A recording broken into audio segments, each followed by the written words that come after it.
Yeye ni mkuu, hakuna mwingine anatosha. Tupe dakika yako mwambie Bwana ni asante. Mshukuru Mungu ni kwa sababu tulikuja na changamoto na ikatulia. Anga imetuchukua nafasi, mwambie Bwana ni asante maana anastahili.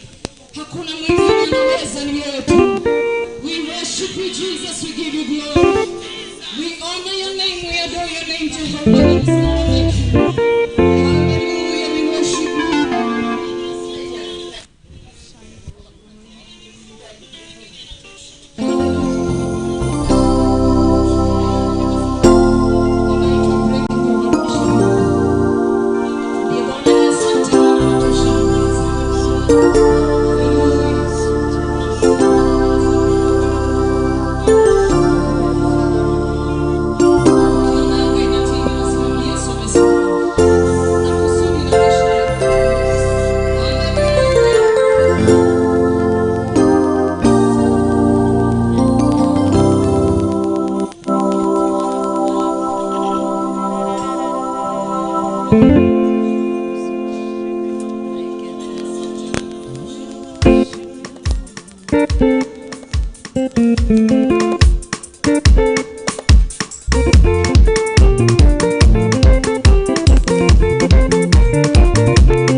Mpe Yesu makofi ya kilo kwa jina la Yesu.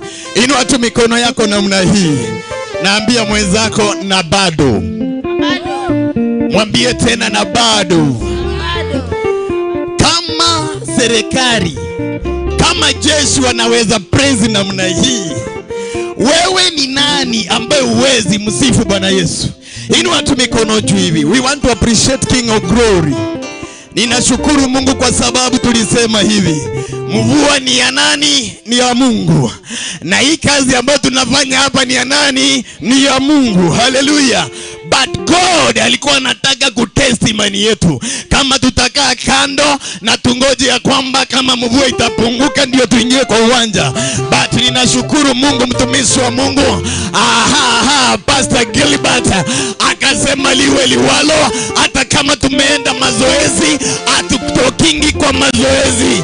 Tunang'ang'ananga kubeba hizo, zinaitwangaje baba? Hizo mitambo. Wanabebanga ile, by the way, wakiwa training hata unaweza wahurumia. Hata jamani, alafu jamani, hata ninashanganga huyo prefect huwa anachukua kiboko na kuwanyorosha wakati wanabeba zile, zinaitwaje zile, hizo vitu hiyo. Ile mambo ile inaitwaje hizo post. Pigia Kato makofi maana amekanyaga hapa. Hizo logo hizo ninaonanga wakizibeba, na wakati wanazibeba hawataki kujua kama mama ako hapo ama mzee. Wanabebanga bila compromise. Sasa jamani, wanapoona vile Mungu amewatetea kule wakiwa kule mazoezini, na Mungu akawasaidia, maana wengine wanakufanga, lakini Mungu aliwasaidia wakashinda. Na ndipo sako hapa kusema ya kwamba wakati uko hautaki kusifu, anasikia kana kwamba anaweza chukua kiboko kunyorosha. Hallelujah. Na leo hii tunasema Yesu ndiye. Hallelujah. Ni kwa sababu tuna mambo makubwa hapa ambayo Mungu anaenda kutenda. Ninataka tu jamani nichukue dakika 5-10 ninapoleta mtumishi wa Mungu Apostle Dura wa Roige, maana ako na sisi hapa ili jamani afanye kile Mungu amemtuma kufanya. Alafu jamani atakuwa analeta watumishi wa Mungu mahali hapa kwa njia ya kipekee. Pigia Yesu makofi mazuri. Hallelujah. Nimeona wakati ambapo mtumishi wa Mungu Kato, unajua mimi najua tu anaitwa Kato, lakini namheshimu maana Bwana amemsaidia. Alipokuwa hapa jana ninaona si alipraise vizuri. Amen. Na sasa jamani nataka kumtumia yeye kwa dakika 5 ili atuletee mtumishi wa Bwana akuje mahali hapa Apostle Dura wa Roige. Alafu jamani ninajua kwamba Bwana anaenda kutenda mambo mazuri. Alafu jamani hii microphone nitarudisha tena kwa mtumishi wa Mungu ambaye ndiye programmer wetu, ambaye mnamjua kama Gil. Mbona mnanikausha hivi jamani? Tunarudisha tena mtumishi wa Mungu anaitwa Gilbert. Pigia Yesu makofi mazuri. Hallelujah. Nataka tu jamani nipatie dakika 3. Wakati tu ataona nimesimama hapa, baba atakuwa amekanyaga katika uwanja huu. Amen. Na ninashukuru Mungu, nimeona wengine wakasema liwe liwalo. Hata hii matope ikinikamata, kuna mwingine nimeona akatupa slipa zikando, akasema wacha jamani hii miguu yangu imsifu Bwana Yesu. Vile ambavyo umefanya nazo mbingu zimesikia. Hallelujah. Inua tu mikono juu. Inua mikono juu. Inua tu mikono juu kwa jina la Yesu. Aha. Bwana Yesu asifiwe. Sasa sikia. Pingu haifungi dhambi. Bwana asifiwe. Risasi haiui dhambi. Kufungwa jela hakufungi dhambi. Bwana asifiwe. Yes. Sasa nayo matope isikufunge. Yes. Hallelujah. Bwana asifiwe. Matope isifanye nini? Isikufunge. Tingisha mwili. Ambia jirani hivi. Tati. Usiringie hii mwili. Usiringie hii mwili. Ni chakula ya mchwa. Lakini inaweza tumika kuconnect na Mungu. Hallelujah. So kwa nafasi hii tukiwa hai, sisi ambao tuko hai, situimbe. Yes. Sio? Yesu ndiye komando. Yesu ndiye komando. Yesu ndiye komando. Yesu ndiye komando. Komando, komando. Yesu ndiye komando. Yesu ndiye komando. Komando, komando. Yesu ndiye komando. Yesu ndiye komando. Ngoja show me. Ebu twende I show them how to do it. Alafu naongeza tempo kidogo, Ongeza bado. Hapo. Are you ready? Unacheza tu pole namna hii. Nataka kuona watu wametingishika. Cheza. Twende tu. I show you. Are you ready? Sioni watu wakitingishika wakiachilia ardhi. Are you ready? Twende mle. Show me.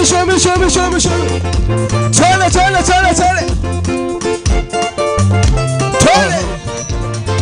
Hey.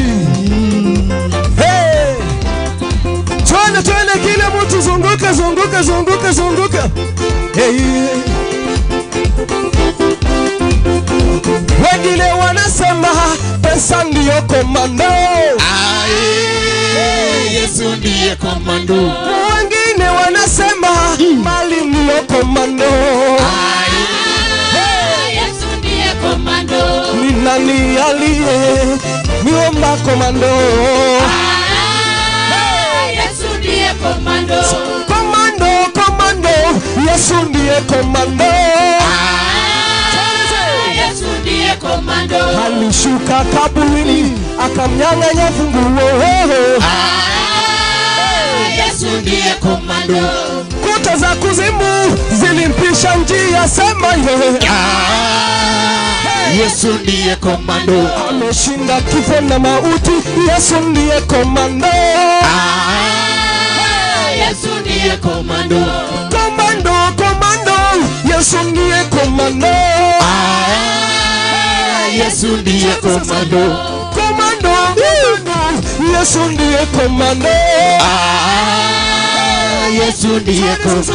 Tunapoimba hiyo wimbo jamani, tunaleta mtumishi wa Bwana kwa jina la Yesu. Tunaposema ya kwamba yeye ni komando, tunaleta mtumishi wa Bwana. Hey. Aha. Wengine wanasema nguvu zao ndiyo komando. Yesu ndiye komando. Wengine wameamini wachawi ndiyo komando, sema Yesu ndiye komando. Waganga hawawezi. Yesu ndiye komando. Yesu ndiye komando. Malaika wanasema Yesu ndiye komando. Yesu ndiye komando. Twende na pole.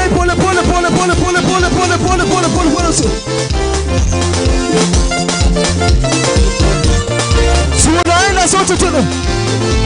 Hey. Say. Are you ready? Say.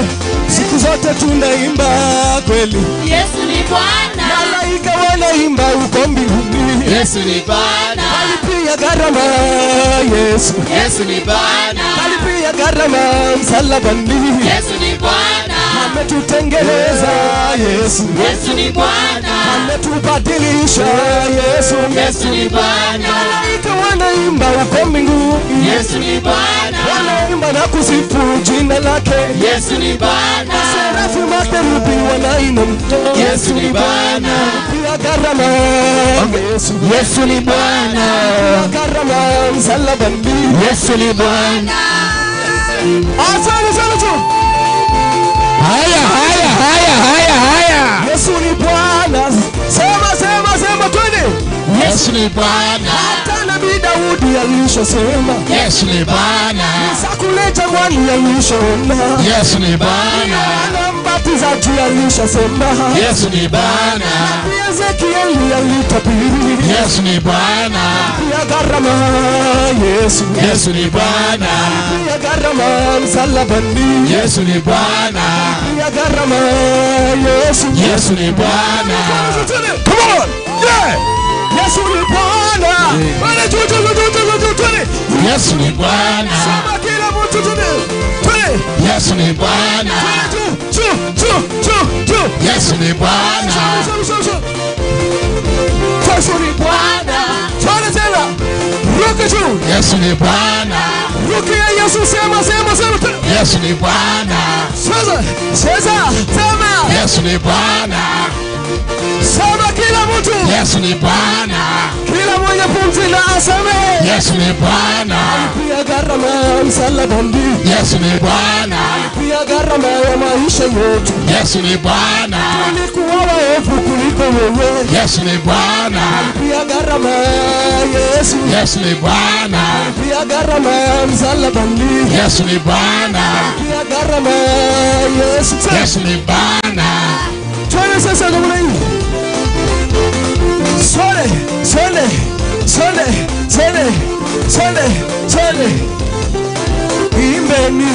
Imbeni kwa furaha. Jehova ametuletea uzima. Imbeni kwa furaha. Jehova ametuletea uzima tele. Yenye malango ya milele. Jehova ametuletea uzima. Imbeni kwa furaha. Jehova ametuletea uzima tele. Enyi wateule wa Mungu, Jehova ametuletea uzima. Imbeni kwa furaha. Jehova ametuletea uzima tele. Enyi waliokombolewa, Jehova ametuletea uzima. Imbeni kwa furaha. Jehova ametuletea uzima tele. Enyi mliowekwa huru, Jehova ametuletea uzima. Imbeni kwa furaha. Jehova ametuletea uzima tele. Yeah! Yes. Piga makofi, piga. Yes. Piga makofi, piga. Yes. Piga makofi, piga. Yes. Piga makofi, piga. Yes. Piga makofi, piga. Yes. Piga makofi, piga. Yes. Piga makofi, piga. Yes. Piga makofi, say. Sambe wa moyo. Sema, sambe wa moyo. Ya kile kile. Ya kile kile. Sambe wa moyo. Sambe wa moyo. Sambe wa moyo. Sambe wa moyo. Sema, sambe wa moyo. Sambe wa moyo. Say, sambe wa moyo. Sambe wa moyo. Say, teremuka. Teremuka na Yesu. Chene.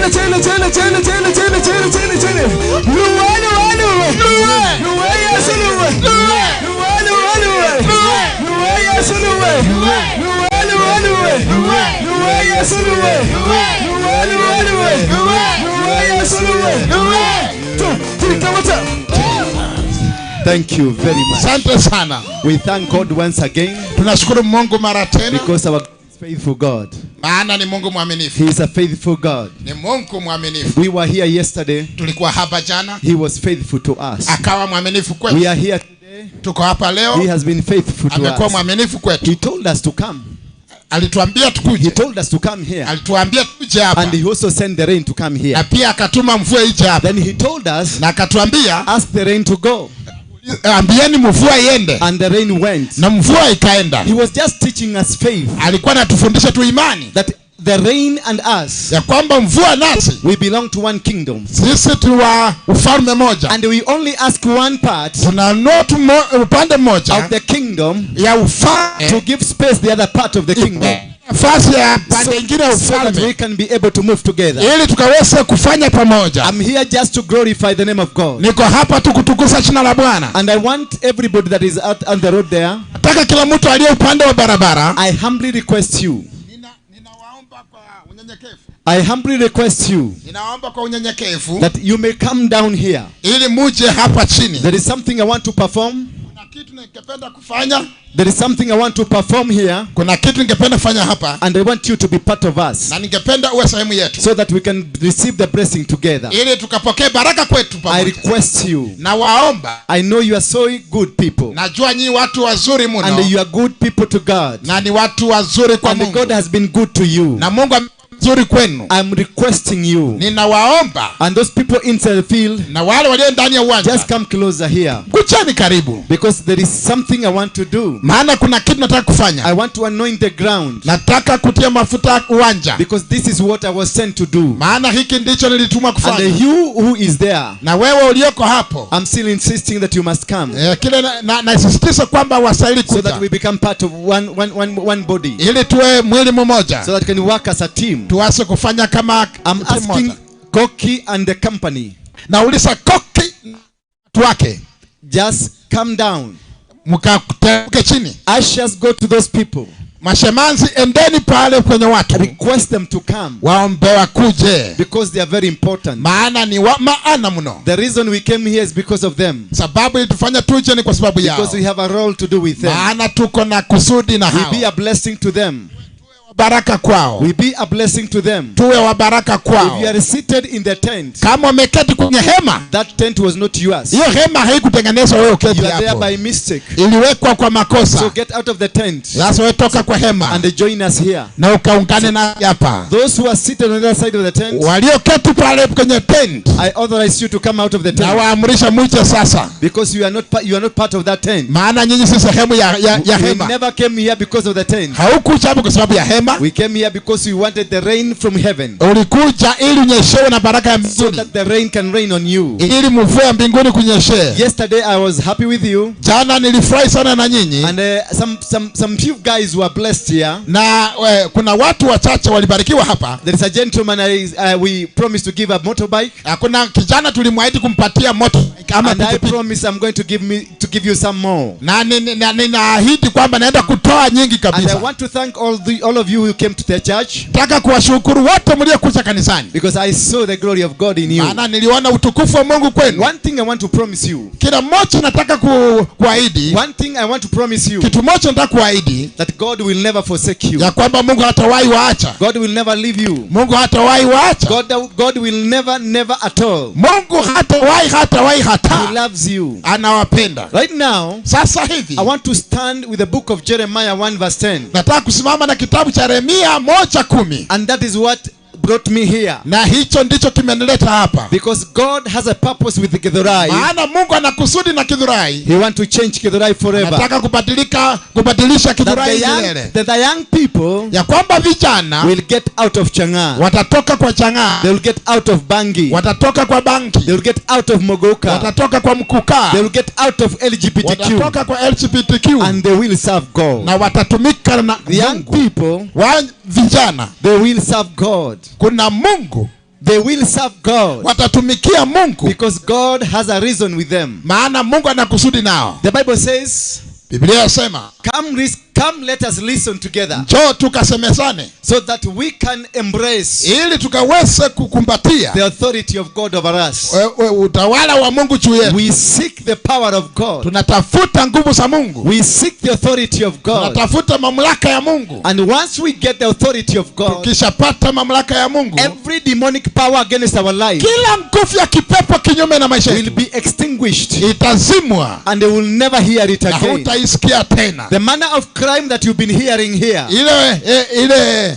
makosa ama vituko umekuwa ukisikia hapa na pale. All manner of crimes Kila aina ya ubaya that you've been hearing here, yenye umekuwa ukisikia you will never hear it again. hautasikia tena. Because as the policeman said, Maana vile policeman alisema that a gun will never kill crime. ya kwamba bunduki haiondoi makosa, It kills a human being, itaondoa mwanadamu but not the spirit crime. lakini hataweza kuua roho. Jail cannot remove that spirit of crime. Gereza haitafunga roho wa makosa, But lakini the Spirit of God roho wa Mungu has the power anazo nguvu to change you, kukubadilisha, to transform you, kukubadilisha to make you a better person, ya mtu bora, and to turn around your life. kubadilisha maisha That is yako. why we are here. Ndiposa tu Because hapa, one day maana siku we moja were like you. tulikuwa kama wewe, One day siku moja we behaved like you. tulikuwa na tabia kama But when zako, God came to us, lakini wakati Mungu atujia He made us whole. akatuponya, He turned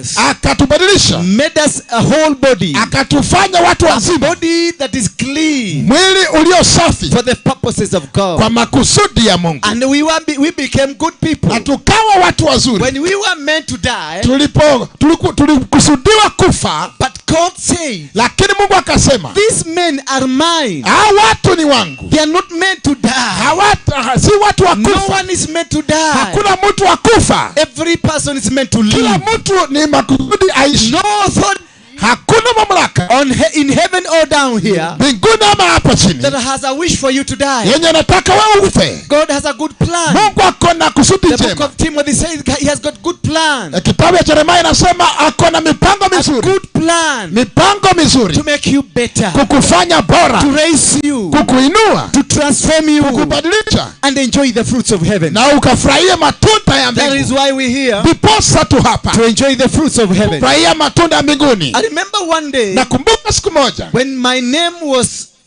a crucial name, wakati jina langu lilikuwa maalum, a mention of my name kutajwa kwa jina langu could make anybody run away. kungefanya mtu yeyote atoroke. I never thought one day Sikudhani siku moja that this much God loves me, ya kwamba Mungu ananipenda namna hii. because I used to think I'm hated. Nilikuwa nafikiria nimechukiwa. I used to think I'm not worthy to live. Nilikuwa nafikiria sistahili kuishi. At some point I thought of committing suicide, Hata wakati fulani nikafikiria kuchinyonga, because the world was so small for me. maana dunia ilikuwa ndogo kwangu. Everywhere I was being sought by the police. Kila mahali nilikuwa natafutwa na polisi. I ran out of the country and the FBI started looking for me. Nikatoroka kwenye nchi na watu wa FBI And wakaanza the kunitafuta. Interpol were looking for me. Walikuwa wananitafuta, Plus the Interpol. na hata Interpol. And I was in Dar es Salaam. Wakati nilikuwa Dar es Salaam, I was hiding in a place called Sinza. nilikuwa najificha mahali panaitwa Sinza.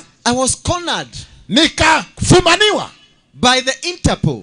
watu wa Interpol. They wanted to gun me down Walitaka kunipika risasi, because I thought I was armed. maana walifikiria niko na silaha. I lifted up my hands. Nikainua mikono yangu, Then they arrested me. wakanishika. I was airlifted to Nairobi. Nikapepwa na ndege mpaka Nairobi. Then I was taken to court. Nikapelekwa kotini. When I was inside the plane, Nilipokuwa kwa ndege, I had lost hope nilikuwa nimepoteza tumaini, because I thought I was going to die. maana nilifikiria naenda kufa. But when we landed at the Wilson Airport, Lakini tulipotua Wilson Airport, I was received by the Kenyan police nikapokelewa na maaskari wa Kenya, and taken to court. wakanipeleka kotini Then the magistrate, na hakimu. then she was Unita Pamela Kidura. Then she was Unita Pamela Kidura. Alikuwa anaitwa Pamela Kidura. She went and gave me a bond. Akaenda akanipatia A bond of only 50,000. ya 50,000 peke yake. Only 50,000. 50,000 peke yake. And 5 days prior, Na siku 5 za kujaribiwa, I had thought of committing suicide nilikuwa nimefikiria nijiue, because the world had become too small for me. maana ulimwengu mzima ukawa kitu kidogo kwangu. Only to come and discover Kucha kugundua I needed only 50,000 nilihitaji tu 50,000 to come out of that custody. nitoke kwenye hiyo taabu. Not the custody of the police, Sio taabu ya polisi, but the custody of my own self. lakini kule kufungwa kwangu I mwenyewe. was in Dar es Salaam, Nilikuwa Dar es Salaam, locked in a house. nimejifunga kwenye Nobody nyumba. had locked me. Hakuna mtu alikuwa I amenifunga. locked myself inside. Nimejifunga ndani ya ya nyumba And I mwenyewe was captured from there. na nikashikwa kutoka hapo. Sometimes we lock ourselves Wakati mwingine tunajifunga in wenyewe crimes and in seasons. katika majaribio In things that we don't understand. na katika vitu ambazo You have hasikuelewi. made yourself a slave. Umejifanya wewe mwenyewe kuwa mateka, A slave of your sin. mateka wa dhambi zako. Nobody is looking for you. Hakuna mtu ako kinyume Nobody nawe, is fighting you. hakuna mtu You anakutafuta. need only to declare Unahitaji tu and kutangaza say Jesus is the Lord. Yesu ni And Bwana, come back to Jesus. urudi kwa Yesu Jesus will save you. na Yesu atakuokoa. Unlock yourself. Wewe jifungue, Unlock yourself jifungue mwenyewe from that jail that you are in. kutoka kwa hiyo jela. I was in Dar es Salaam Nilikuwa Dar es in a Salaam very expensive house. katika nyumba ndogo, Sinza is equivalent of Runda. yani Sinza is equivalent of Runda. sasa ni kama Runda, And the life was expensive na to me maisha ilikuwa ngumu kwangu, because I had guards who were guarding me. maana nilikuwa na wale wa And the kunizunguka, special cars that were carrying me. wale watu ambao walikuwa wananibeba katika hali ya spesheli, But it didn't matter. lakini haikujalisha. The Interpol were able still to get me. Wale wa Interpol waliweza kunipata, And they captured me. wakanishika. But I had the security.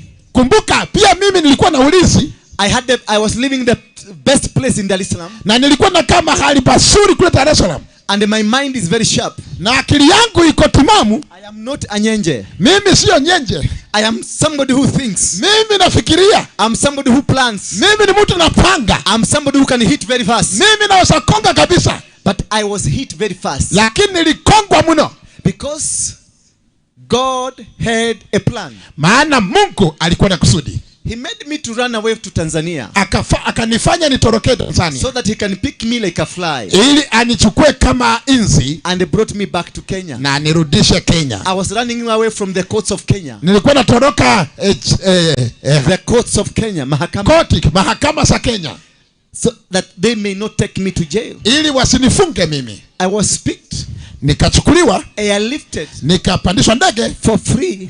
bure For free. bure, I was even given food for free. hata napewa chakula bure, And a nice security from Wilson Airport. na ulinzi mzuri wa Wilson Airport.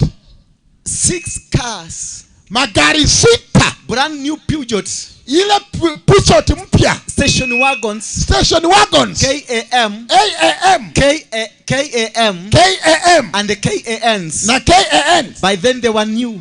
zilikuwa mpya wakati huo, And a Land Rover, police Land Rover in front of na me Land Rover iko mbele yangu ya polisi with a siren. ikiweka siren, And the entire roads were na cleared barabara inatengenezwa and taken to court. na pelekwa kotini, The court was shut koti ikafungwa for me to be dealt with. ili mimi nishughulikiwe. Then I was taken to committee Nikapelekwa kamiti with another siren. na saireni ingine, Every car was removed kila gari na so piana that I njia may be taken there. ili nipelekwe huko. God was teaching me. Mungu alikuwa ananifundisha, You are a king. wewe ni mfalme. Why are Wewe you running? kwa nini unatoroka Why wewe? you are running? Kwa nini unatoroka You are wewe? a king. Wewe ni mfalme. See how I brought you. Usione vile nimekuleta. When going to Tanzania, Ukienda Tanzania, I rode on a Kilimanjaro bus nilipanda basi ya Kilimanjaro all the way to Ubungo, mpaka Ubungo, where I got another vehicle that took me to Sinza. mahali nilipanda gari nyingine ya kwenda Sinza. Sometimes I went to Kirwa Road. Wakati mwingine nilienda kwa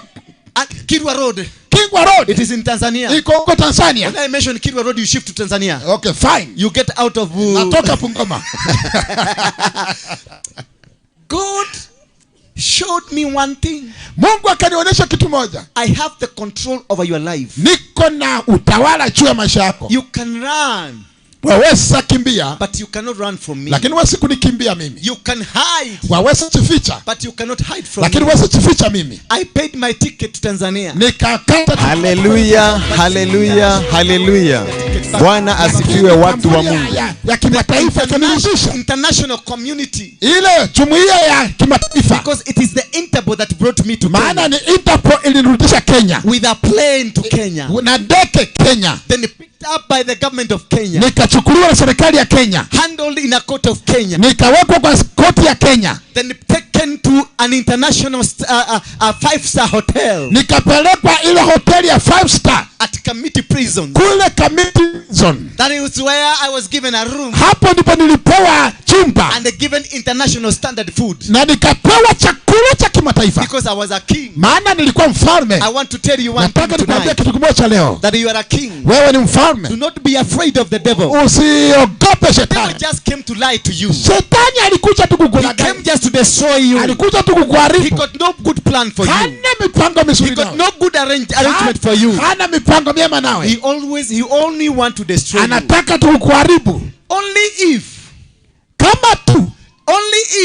Kama tu you sense to understand utaweza kufahamu how God loves you, vile Mungu anavyokupenda, you will stop what you are doing utawacha kile unafanya and you will come very fast na utakucha kwa haraka and walk with God. na utembee na Mungu. I was in fear. Nilikuwa kwenye uoga, I was a coward, nilikuwa mwoga, living in a foreign land, nikikaa kwa nchi geni, begging for food, nikiomba chakula, begging for security. nikiomba ulinzi. But when I came back, Niliporudi, God provided enough security for me. Mungu akanipatia ulinzi wa He kutosha, gave me a security. akanipatia It ulinzi. was my first time to get into an aeroplane. Maana siku yangu ya kwanza kupanda ndege It was a private jet. ilikuwa ni cheti ya And kibinafsi, since then until today, na kwa kutoka wakati huo mpaka sasa I've never been able to hire a private jet. sijawahi kodesha.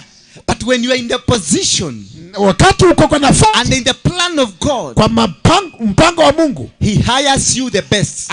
anakukombolea ile njema He kabisa, gives you the best. anakupatia chema, You enjoy the best life. unafurahia maisha You mema, live the best life. unaishi maisha mema, You walk the best life.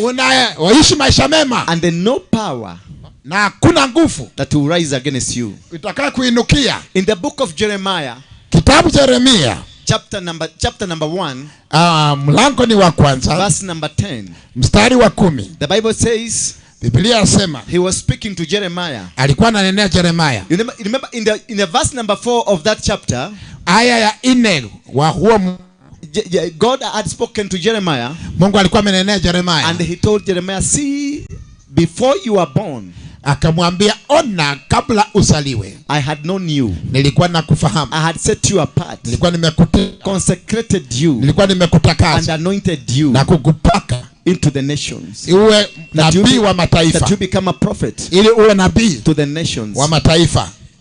Then Alafu in verse number 6 and 7, mstari wa 6 na 7, the same chapter, mlango ule Jeremiah went back to God Yeremia akaenda kwa Mungu, and he told God, akaambia Mungu, the responsibility you are giving me majukumu unayonipa is high above me, ni makubwa kuniliko, so I cannot be a kid because I'm still a baby. kwa hivyo siwezi, maana mi bado ni mdogo. God came back to him Mungu akamrejelea and he told him, akamwambia, never ever say you are a baby, usiwahi tena sema wewe ni mdogo, because where I will send you, you'll maana go. penye na kutuma Whatever I will tell you to say, you will chochote say. nitakwambia kusema. And he touched his mouth Na akagusa mdomo wake and he put his words in the na mouth, akaweka neno lake kwa kinywa the chake, mouth of Jeremiah, kinywa cha the Yeremia, mouth of Jeremiah. kinywa cha Yeremia. And in verse 10, Na mstari wa 10 he told Jeremiah, akaambia Yeremia, see, today ona leo I'm setting you over nimekuinua juu nations and kingdoms, ya mataifa na falme, that you may bring them down, ili uyang'oe, that you may destroy them, ukaweze that kuharibu, you may overthrow them, ukaweze that you kuyapindua, may pull down, ili that you may ukayangushe chini uproot, na ukang'oe, then you may plan na alafu and upande raise a new na kingdom. ukainua ufalme mpya. That is what God sent me here tonight. Hiyo ndio Mungu amenituma hapa That I leo, come to uproot, niche that kung'oa, I come to destroy, niche kuharibu, that I come to overthrow, niche that kupindua, I come to bring down the principalities nikaweza kuangusha and the falme forces of darkness. na nguvu za giza. Do you know what? Unajua nini He told me aliniambia? Githurai Githurai is the source of LGBTQ. ndio chanzo cha LGBTQ. This is where crime is. Hapa ndipo mabaya yapo, This is where men and men, hapa ndipo wanawake na wanaume, no, men and men hapa ndipo wanaume na wanaume could go to bed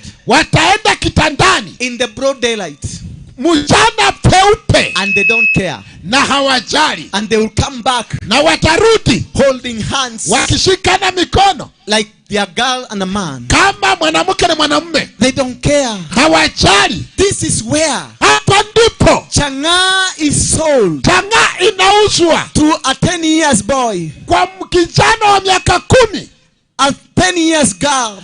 msichana wa miaka 10. This is where Hapa ndipo a 12 years girl msichana wa miaka 12 is a mother. yeye ni mama. This is where Hapa ndipo so many young people have been shot dead. watu wa vijana, So many young people vijana wengi have been shot dead. wamepigwa risasi ama wameuawa, And others young men have killed men. na wengine vijana wameua watu. This is where blood Hapa ndipo damu can flow at any time. inazomwagika wakati wowote. This is where we have Hapa ndipo tuna in every three young men, kati ya vijana watatu one has a gun. mmoja ako na punduki, And they don't care. na hawajali, And they don't care na hawajali, because they are full of themselves. maana wamejijazi wenyewe. Because the kind of an altar that speaks here, Maana aina ya madhabahu yanenayo hapa it is an altar that seeks blood of human. ni madhabahu yatafutayo damu ya mwanadamu. Because this is a den, Maana hapa ndipo shimo, a den that sustains the altars of the nation.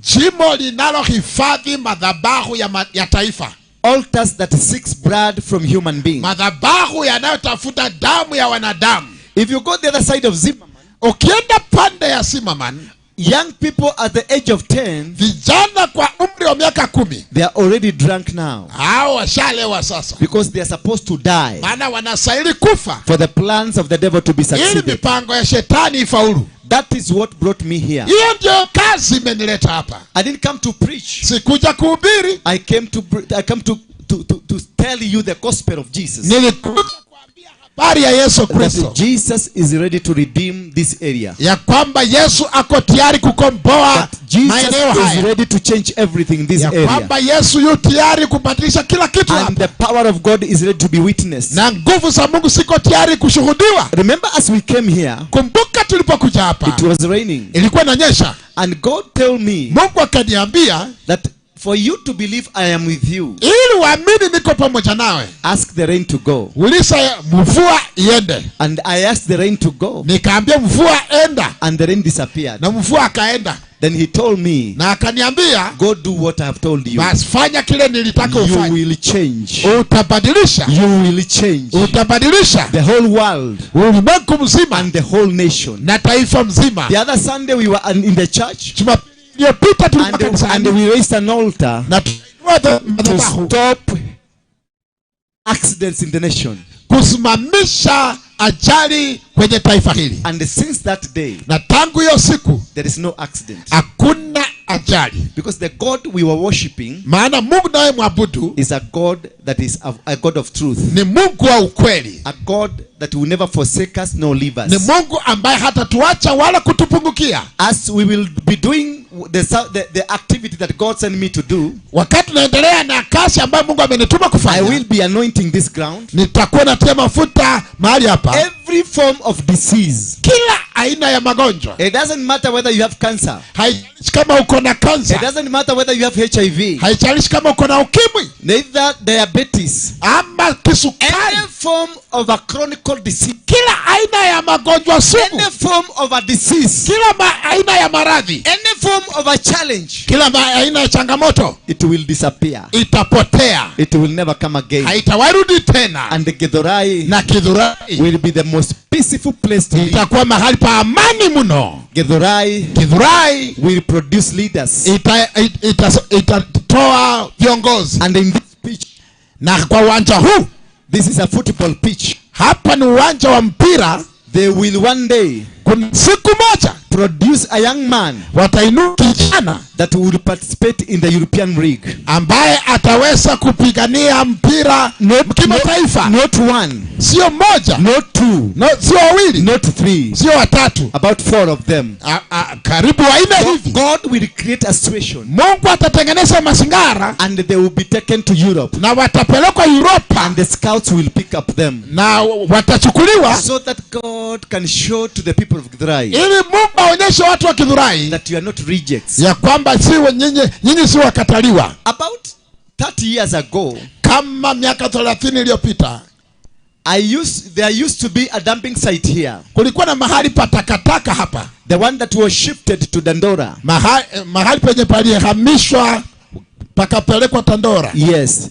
So this is where I used to be a chokora. Hapa ndipo mimi nilikuwa chokora. In this dumping site. Hapa mahali pa takataka. And when it was shifted, na wakati ilihamishwa to Dandora, kwenda Tandora, I was the first person to arrive in Dandora. Mimi ndiye nilikuwa wa kwanza kufika Tandora. Because even if I was living in a life of chokora, maana hata kama nilikuwa nakaa maisha ya chokora, I was the leader of chokoras. Mimi nilikuwa kiongozi kati ya machokora. So I led them to Dandora. So nikawaongoza Tandora. It doesn't matter the life you are living today. Haijalishi maisha gani unakaa leo. What God tells you, kile Mungu anakuambia, even if you are a chokora, hata kama ni chokora, you are still a leader. Wewe bado ni kiongozi. Even if you don't have to eat, hata kama haukuli, even if you don't have food to eat, hata kama huna chakula cha kula, even if you don't have a job to do, hata kama huna kazi ya kufanya, still you are a son of the Most High. Wewe ni mwana wa Mungu aliye. You are a son of the Most High. Wewe ni mwana wa Mungu aliye hai. And he loves you. Na anakupenda. He loves you. Anakupenda. You know what? Unajua nini? He's telling me, ananiambia that he want to change some people's lives here. Ya kwamba anataka kubadilisha maisha ya watu hapa. And I know you are one of them. Na najua wewe ni mmoja wao. Just listen to your heart. Sikiza tu moyo wako. And your heart is telling you, na moyo wako nakwambia, this is the time to change. Huu ni wakati wa kubadilika. This is the time to come back to Jesus. Huu ni wakati wa kurudi ya Yesu. And before I pour the oil here, na kabla ni mwake mafuta hapa, before I anoint this oil, kabla nitie mafuta mahali hapa, and you are here, you want to be saved, na uko hapa ungependa kuokoka, you want to receive Jesus Christ, nataka kupokea Yesu Kristo, I'm here for you. Niko hapa juu yako. Lift up your hand if you want to receive Jesus Christ. Uinue mkono wako kama ungependa kuokoka. If you want to receive Jesus Christ, ungependa kupokea Bwana Yesu Kristo. You are up there, you want to receive Jesus Christ. Uko unataka kupokea Yesu Kristo. You want Jesus to change your life. Unataka Yesu abadilishe maisha yako. Just come down. Wewe teremka tu chini ukaungane na sisi hapa.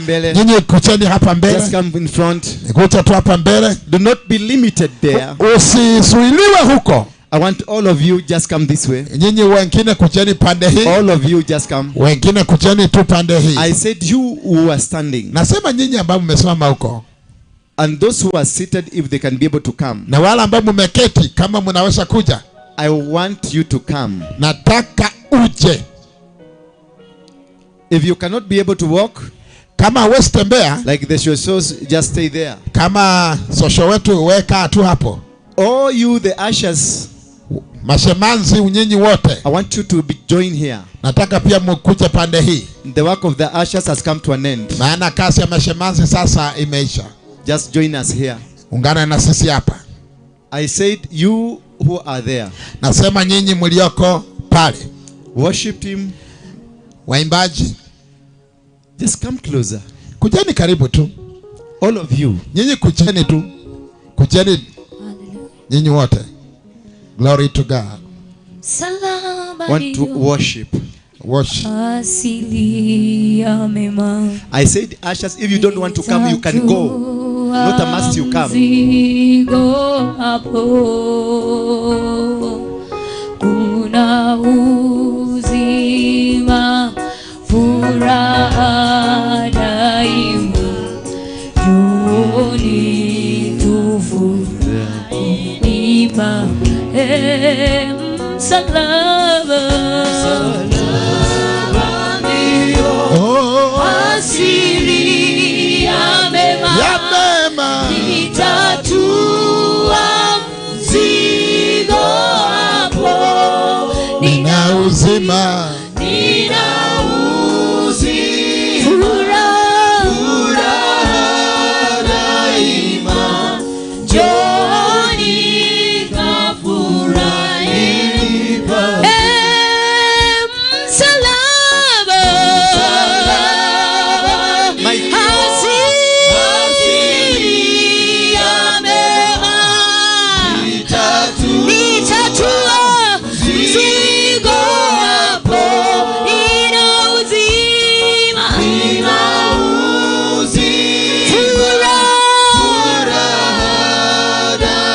yes, oh yes. Joni kafurahi.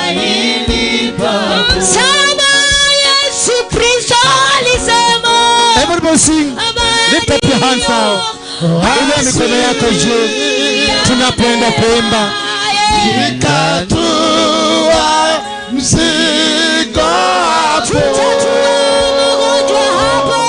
nina uzima, furaha daima, njoni kafurahi nipapo. Msalaba ndio asili ya wema, nikatua mzigo hapo, nina uzima, furaha daima, njoni kafurahi nipapo.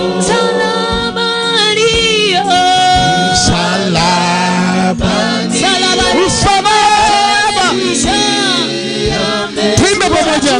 Nikatua mzigo hapo, shida zote zinakwisha, nina uzima, furaha daima, njoni kafurahini hapo. inua sauti sema msalaba,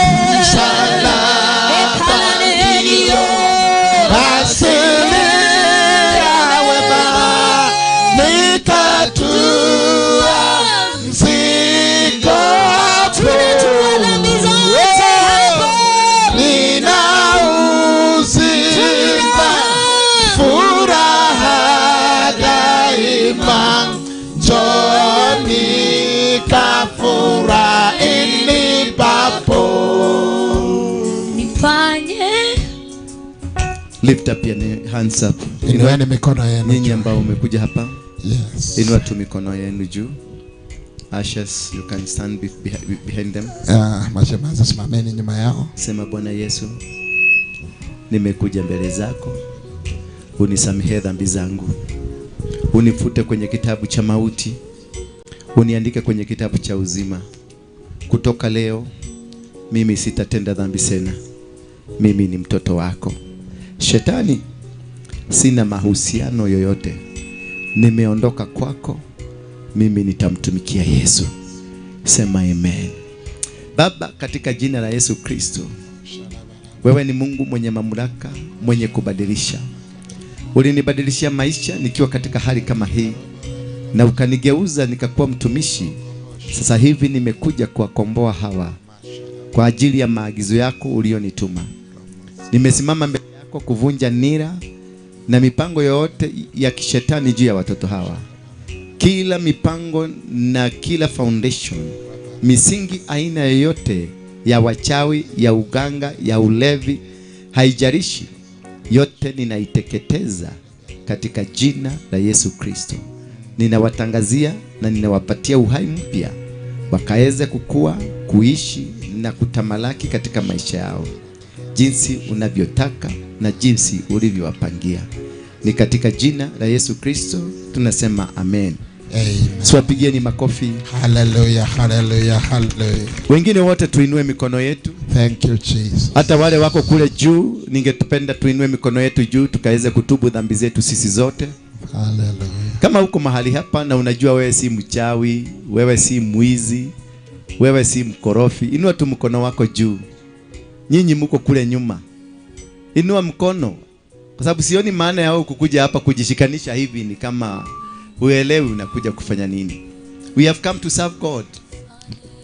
Kila mtu aseme, Bwana Yesu, nimekuja hapa kutubu dhambi za Githurai, kutubu dhambi za mvulana yeyote wa Githurai, msichana yeyote wa Githurai, baba yeyote wa Githurai, mama yeyote wa Githurai.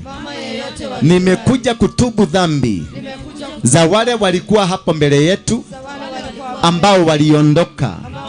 Ninatubu dhambi kwa ajili ya kila kitu kilicho Githurai. Baba wa mbinguni, ile urehemu mji huu, ubadilishe mji huu ukue mji wa kutukuzwa na wa kutukuza jina lako. Tumekataa kutoka sasa. Ulevi hautakuwepo tena Githurai. Uvutaji wa madawa za kulevya hautakuwa Githurai. Majanga ya LGBTQ haitashuhudiwa tena Githurai. Watoto hawatauliwa holela na polisi. Nao hawa watoto hawatawaua watu. Na hatutashuhudia tena majanga ya wizi wala umwagikaji wa damu. Maana eneo hili kutoka sasa limetakasika katika jina la Yesu Kristo. Mtu mmoja aseme amen. Amen. I want you just teremuka chini. I want you to help me here. Mafuta ile iko wapi? Ufanye the cross, umwage chini as we bless this ground. Patia microphone. Give him. Just declare Jesus. Bless the ground with a cross. Tengeneza msalaba hivi. Heavenly Father, in the name of Jesus, as this ground is being anointed, it is anointed in the name of the Father, in the name of the Son, in the name of the Holy Spirit. And Lord, as your servant Apostle Waruinge, whom you and this great commission over this land, we declare tonight, there will be no more criminals, there will be no more death, there will be no more LGBTQ, there will be no more lesbianism, there will be no more gayism in this land, in the name of the Lord Jesus Christ. We declare the land of Githurai is blessed. We declare the land of Githurai is productive. We declare Githurai shall never ever be the same again. Out of this land there shall come out kings. Out of Githurai there will come out governors, there will come out senators, there will come out MPs, women representatives, MCAs, in the name of the Father, the Son, and the Holy Spirit. We pray and we give thanks. And the Githurai is free. Put your hands together. I thought praise and worship, you be ready for this. Oh yes. Oh yes. Oh yes. Glory to God. Oh yes. Hallelujah. Oh yes. I thought praise and worship you. Na neno lako Bwana, nitasimama kwa neno. Hallelujah, hallelujah, hallelujah. Bwana asifiwe. Nakubaliana na neno lako Bwana, nitasimama kwa neno lako Bwana. Nakubaliana na neno lako Bwana, nitasimama kwa neno lako Bwana. Nakubaliana na neno lako Bwana, nitasimama kwa neno lako. 1, 2. Nakubaliana na neno lako Bwana, nitasimama kwa neno lako Bwana. Nakubaliana na neno lako Bwana, nitasimama na neno lako Bwana. Daktari amenipa ripoti yake, sikubaliani. Haya tume. Bwana ulituma neno lako ili nipone majina yote duni niliyoitwa, sikubaliani. Maana mbele za Mungu ninafaa, tena mimi ni wa maana. Haya. Mbele za Mungu ninafaa, tena mimi ni wa maana. Iwe kwangu utakavyo Baba,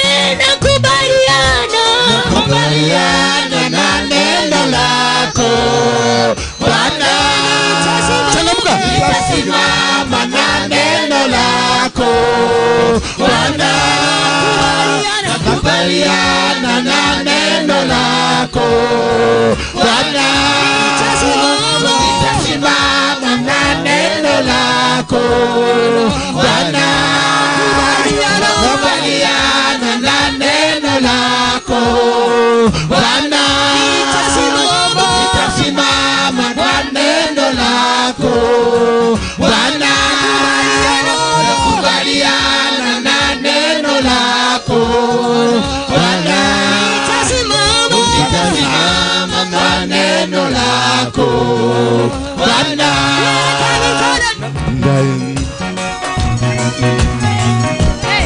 Weka juu kwa Yesu. Tudance kidogo. For Jesus. Tudance. Hey. Hebu weka maringo kidogo mbele za Bwana. Mji huu utabakia vile tena. Ni neno lako tu halitumaini. Ni neno lako tu halibadiliki.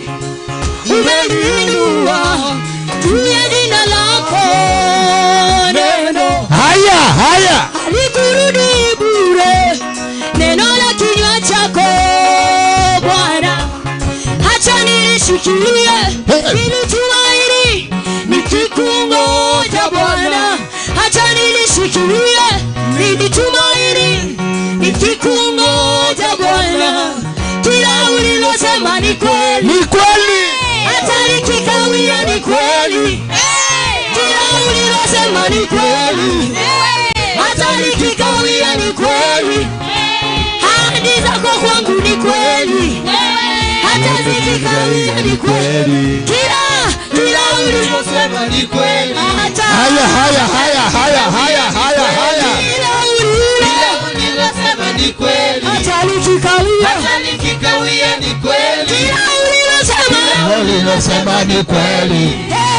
Hata nikikawia ni kweli.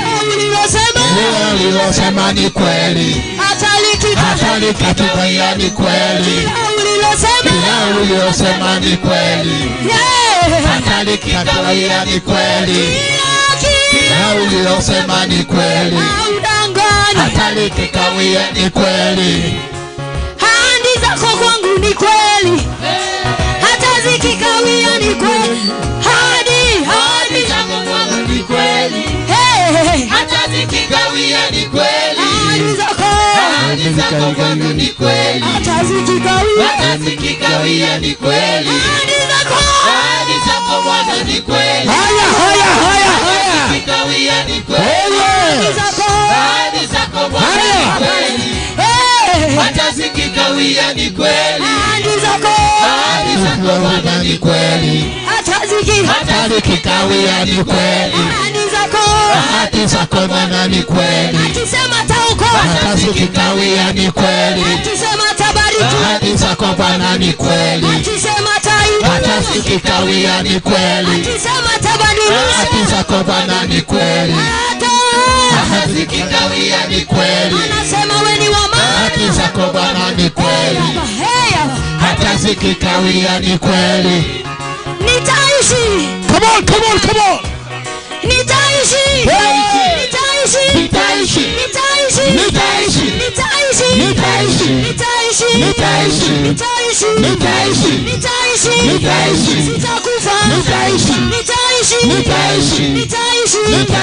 Sitakufa.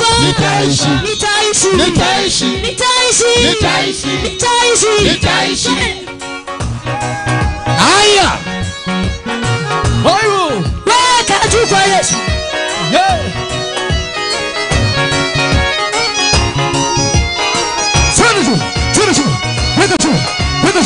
Haya.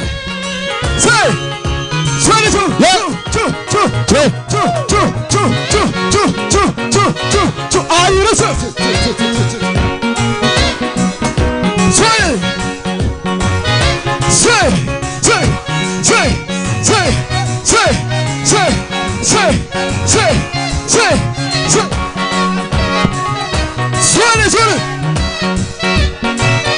Say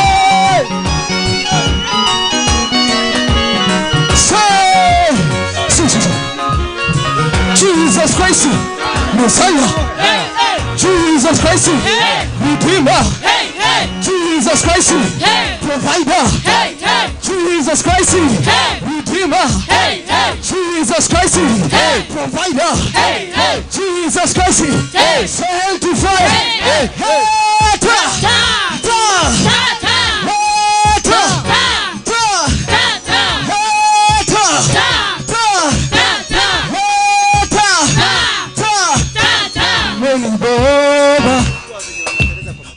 Umenibeba ni mkono wa Mungu. Sema Umenibeba, umenibeba, umenibeba, umenibeba, ni mkono wa Bwana.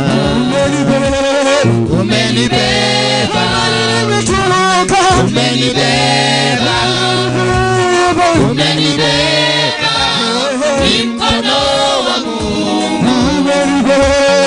umenibeba, umenibeba, umenibeba, ni mkono wa Mungu. Umenibeba, umenibeba, umenibeba, ni mkono wa Mungu. Umenibeba, umenibeba, umenibeba,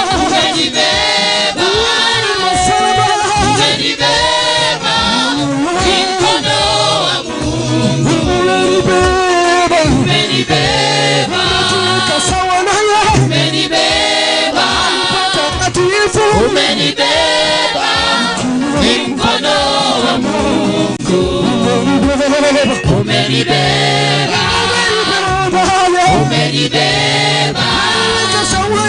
umenibeba, ni mkono wa Mungu.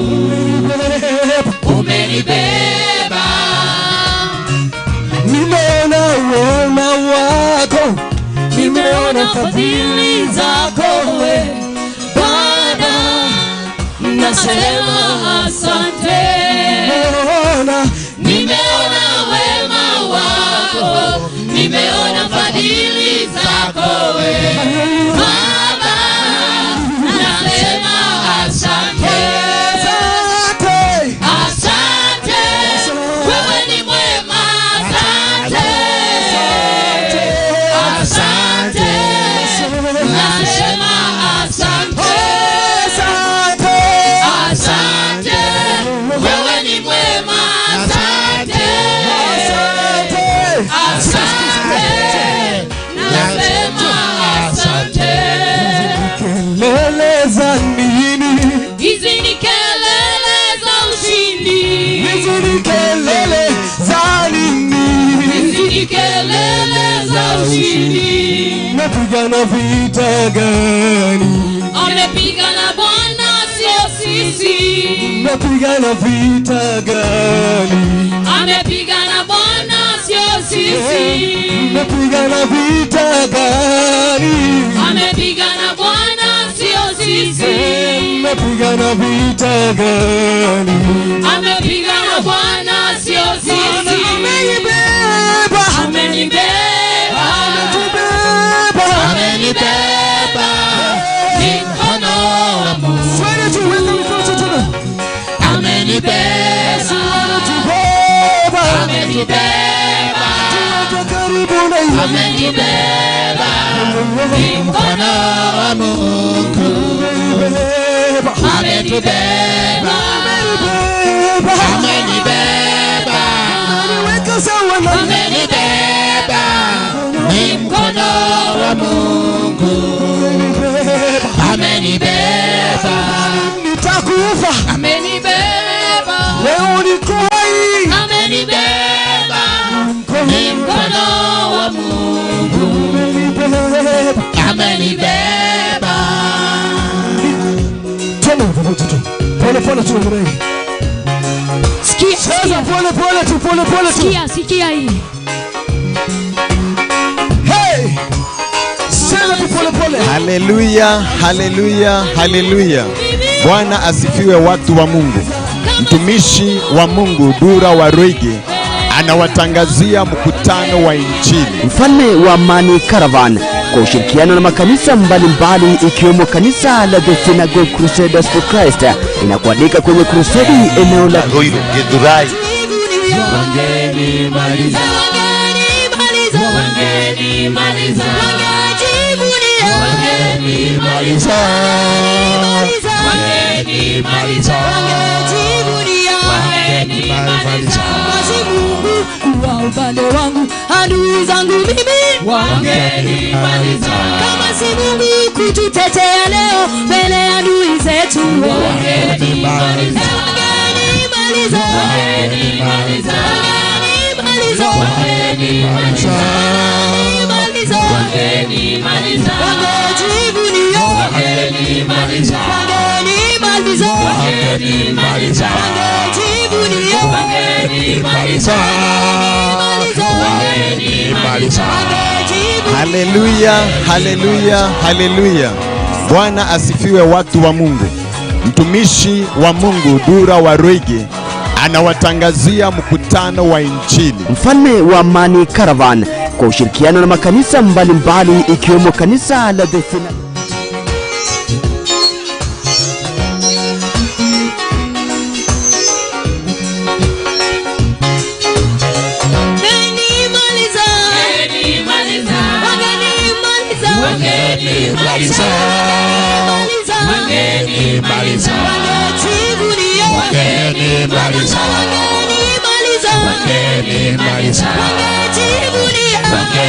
Haleluya, haleluya, haleluya. Bwana asifiwe, watu wa Mungu.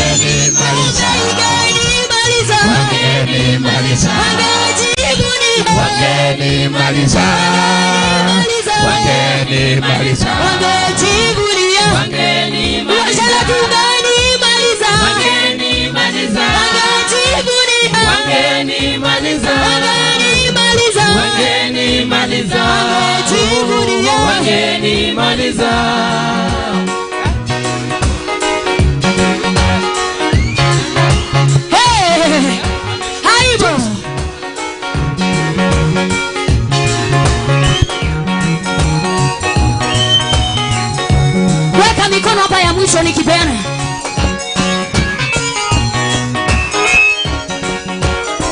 Chapa makofi maji.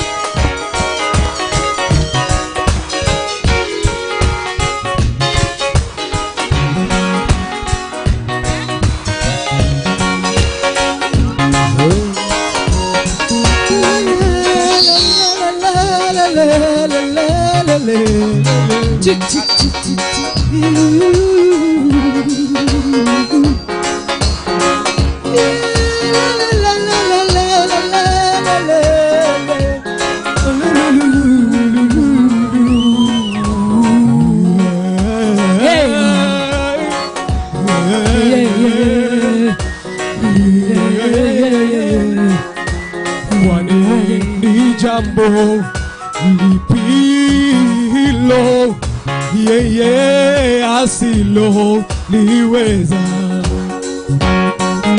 kwani jambo Bilo, yeye asilo liweza. Hallelujah. Hallelujah. Praise the Lord. Bwana Yesu asifiwe. We are still Haleluya, haleluya, haleluya. Bwana asifiwe. Zidi kuendelea. The Bible says Maandiko inasema the end of a matter mwisho wa jambo is better ni mbora than the beginning. kuliko mwanzo wake. I want to assure you, Ninataka nikuhakikisha namna by the hii, grace of God, kwa neema na rehema za by Mungu, the end of this service, kabla ya mwisho wa your maisha hii, life, maisha yako, your family maisha ya familia shall yako never, haitabaki vile, ever haitabaki vile be the same again. tena, katika jina la Yesu. I want to do something Natamani nifanye jambo very briefly, kwa kifupi sana, because the Bible says kwa sababu maandiko yanasema there is a lot of joy kuna furaha nyingi in heaven katika ufalme wa mbinguni when one soul wakati moyo mmoja comes to Christ. imepea katika Yesu, kwake Yesu. So we have decided tumeamua kwamba deliberately kwa kutaka tu to stop the service for 1 minute. tuweze kusimamia ibada kwa dakika moja, There is somebody kwa sababu kuna mtu we want to present tunataka tumwakilishe mahali hapa to Christ. kwa sababu kwa Mungu. We want to do something. Tunatamani tulifanye jambo. We want to usher in Tunataka tulete a soul to Christ. moyo kale kwa katika ufalme wa Mungu katika jina la Yesu. There is a greatest miracle. Iwapo kuna muujiza wa It is the kipekee, miracle of salvation. ni muujiza wa wokovu. And therefore tonight, Na hivyo usiku wa I leo want to pray for this man. ninataka nimwombee huyo ndugu. Come over here. Natamani ukuje mahali Come hapa. over here. Kama over here. Some of us, Watu wengine wetu, wengine wetu, you see us preaching today. unatuona tu tukihubiri. We were very dirty. Tulikuwa tumechafuka. We were bad people. Tulikuwa tumechakaa. But today, Lakini siku ya leo, the grace of God neema ya Mungu has washed us, imetuosha, has made us clean. imetusamisha. Praise the Lord. Bwana Yesu asifiwe. Hallelujah. Haleluya. These clothes Hizi magwanda unaziona cannot save. haziwezi kuokoa. Pistol.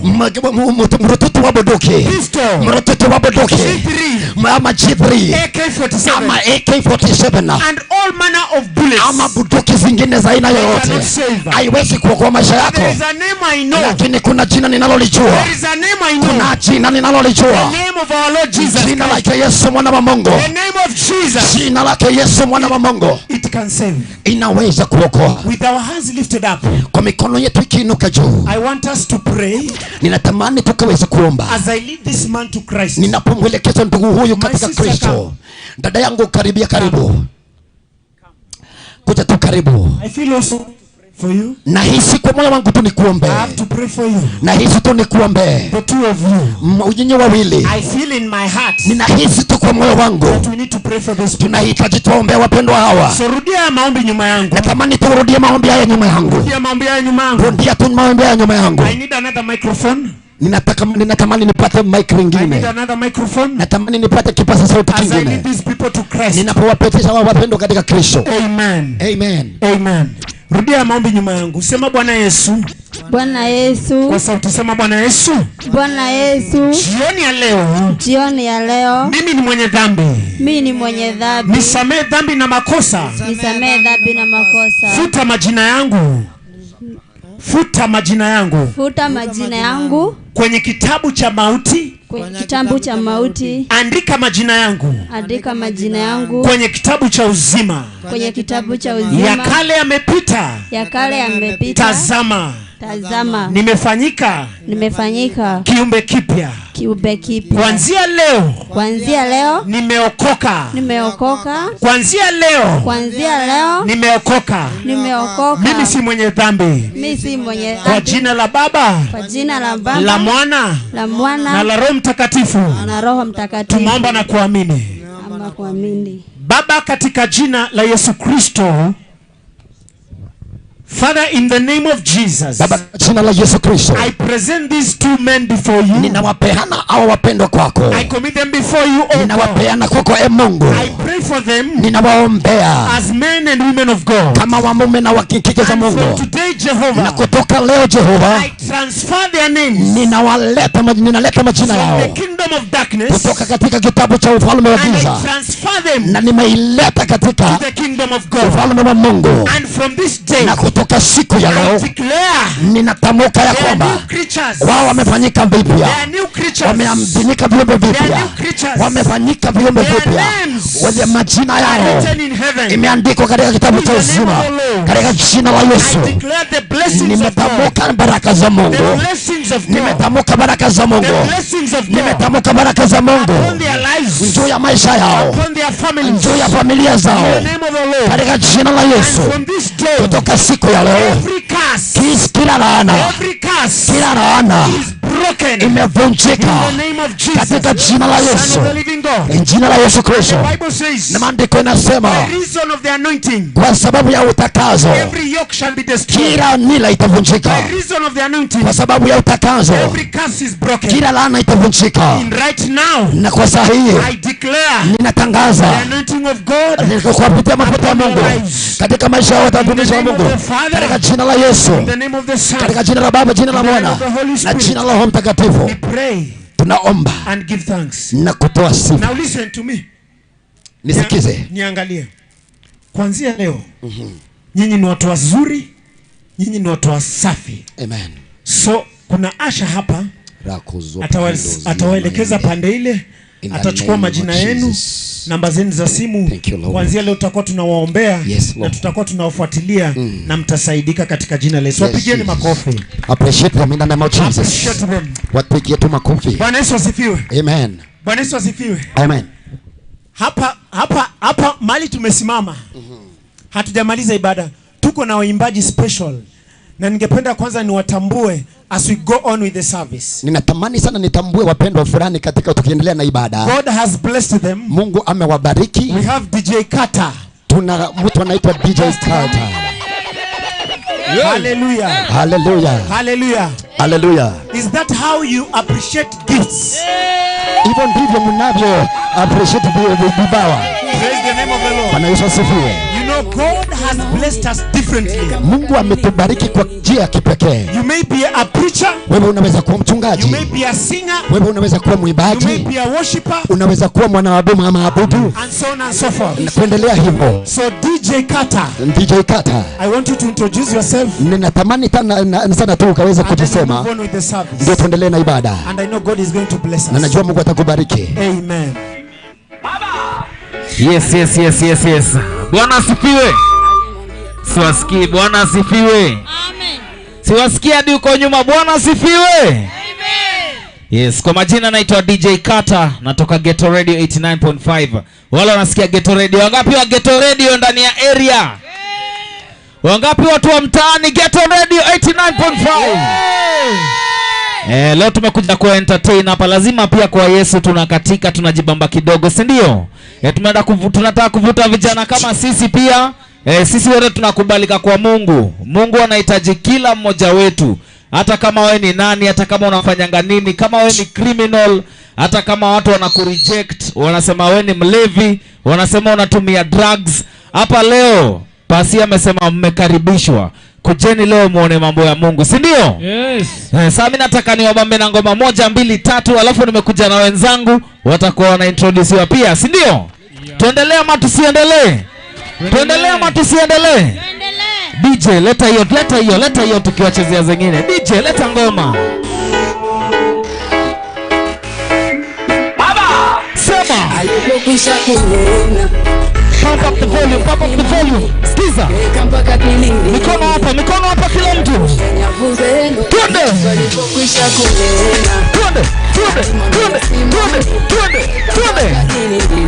Mikono juu. Sema. Siwasikii. Wale uko nyuma twende. Let's go.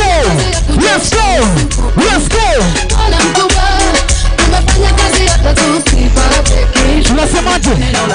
Nashusha nyavu. Sema. Twende.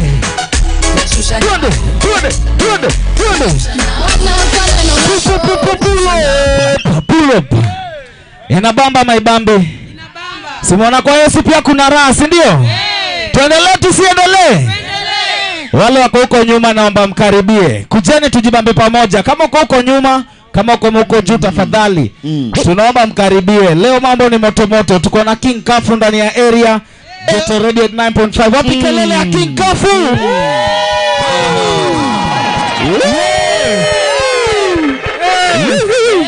Haya. Alafu wangapi wanajua Timeless No Way? Wako area chini ya maji atakuwa wanapanda juu hapa kidogo. Haya, wangapi wanajua Didi Man kelele takatifu? Yes, haya. Alafu Semwe hapa pia anataka kusikia kelele ya mtu mwingine mmoja. Mko tayari? Yeah. Mko tayari? Yeah. Wapi kelele ya Jabidi?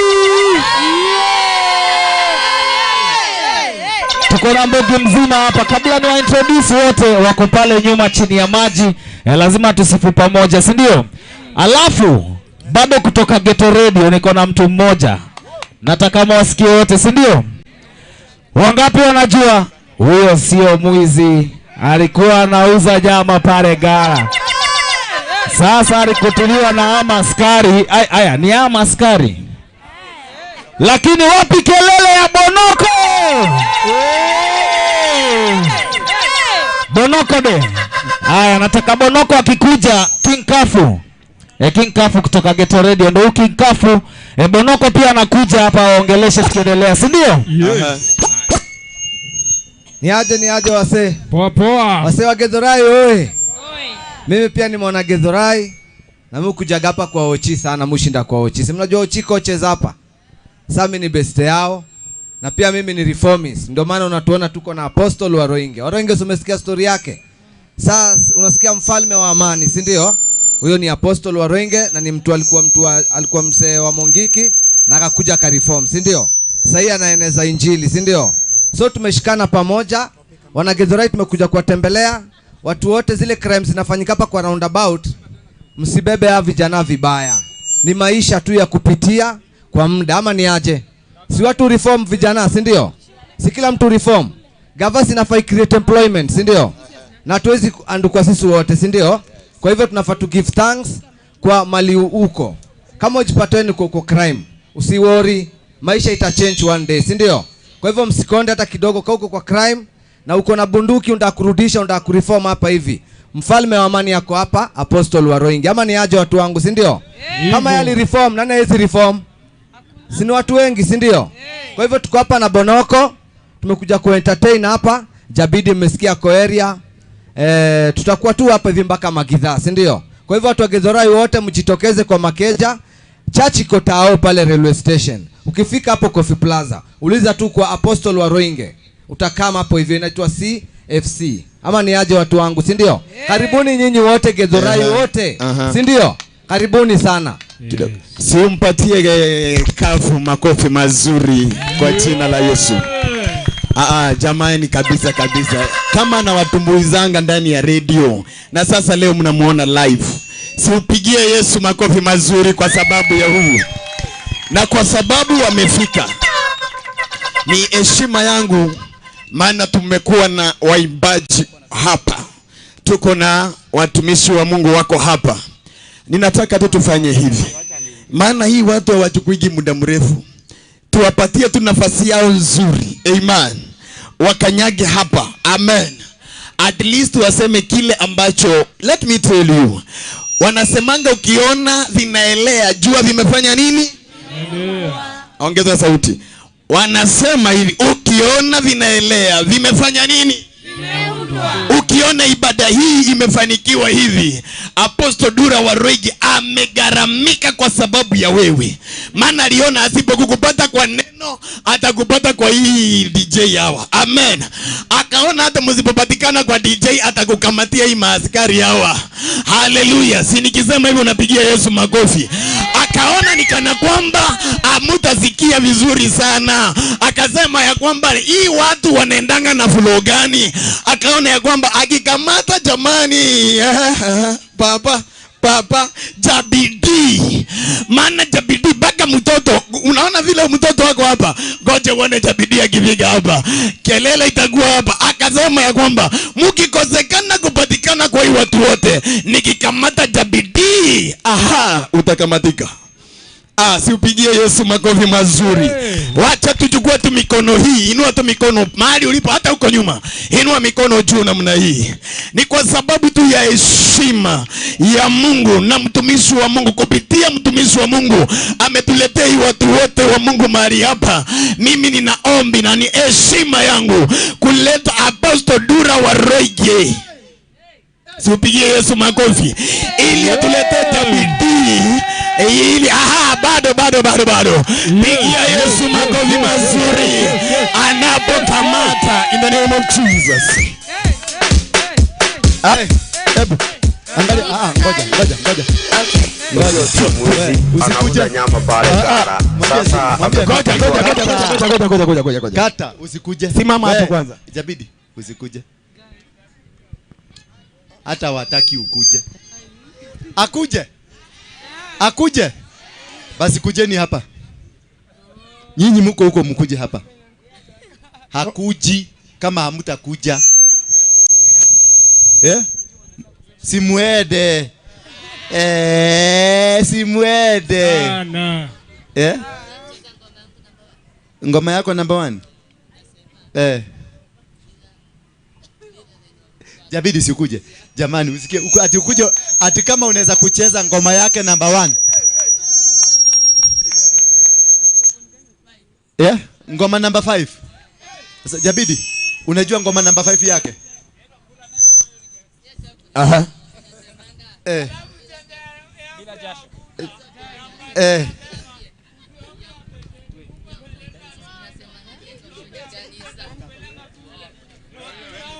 Acha kwanza nijiplaudize. My name is Michael Kamano, msanii.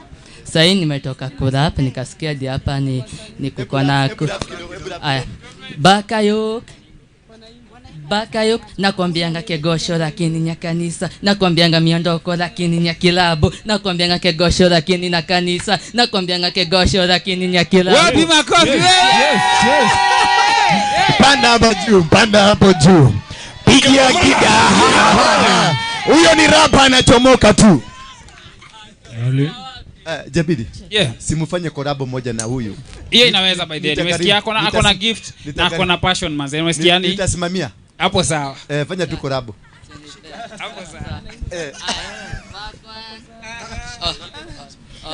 Bakayok nakwambia yo nakwambianga kegosho lakini nya kanisa, nakwambianga miondoko lakini nya kilabu, nakwambianga kegosho lakini nya kanisa.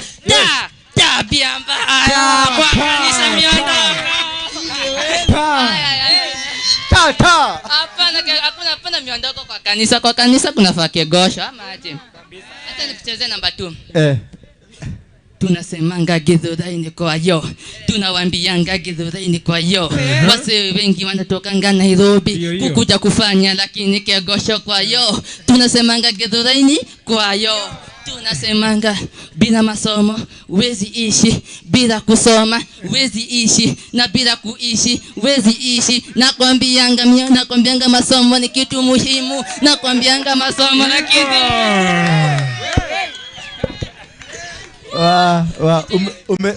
Umeenda studio? Nitaenda studio. Na niko kwa social media. Jibu swali. Unataka kwenda studio lini? Nataka kwenda studio. Chukua namba ya huyu. Namba ya huyo? Sasa hizi na simu. Nienda show yake. Anafanana na Eko Dida. Bado tuko pamoja na Eko Dida. Ndio yule pale. Bogi mzima iko area. Hadi anafanana na Daddy Angel. Tena amefanana na Angel. Lakini hata mimi ni msanii. Na tunatambua. Hiyo ngoma nimekuimbia ni Okay, sawa. Tutafanya hivi. Achia utachukua namba ya huyu. Haijalishi. Andika mahali popote unataka kuandika. Alafu sasa Jabidi chukua shukani. Wapi nduru ya Yesu Githurai? Before hata niite wenzangu, unajua sitembeangi peke yangu, si ndio? Wacha ni confirm kwanza kama mnajua hizi wimbo, si ndio? Ati shoot Satan. How we do? Shoot Satan. Cock your gun, shoot Satan. Ati devil of dead. We shoot Satan. How we do? Shoot Satan. Wacha kwanza kuchemke kwanza, si ndio? Devil of dead ndio niite wenzangu, si ndio? DJ drop it. Kila mtu weka gun point finger juu namna hii. Uko nyuma gun point finger. Kila mtu gun point finger. Wacha nione gun point finger. Hello tu, unasema we shoot Satan. How we do? Shoot Satan. Cock your gun, shoot Satan. Ati devil of dead. We shoot Satan. How we do? Shoot Satan. Cock your gun. Ati devil Fisama ya, you might think me speak in tongues, some people don't clearly understand this. As you can see, already different yes and top is not. People is about to get tapped and stuff.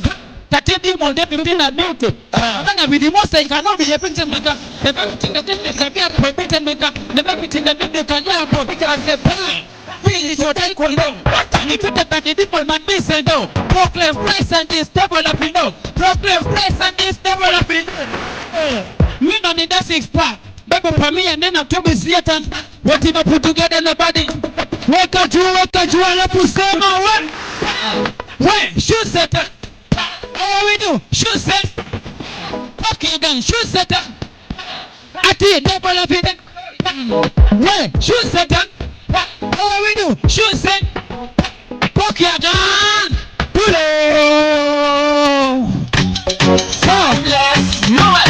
Shikilia. Hiyo wimbo mnajua tumeimba na nani? Anaitwa nani? So nataka mumuite mpaka afike hapa. Timeless.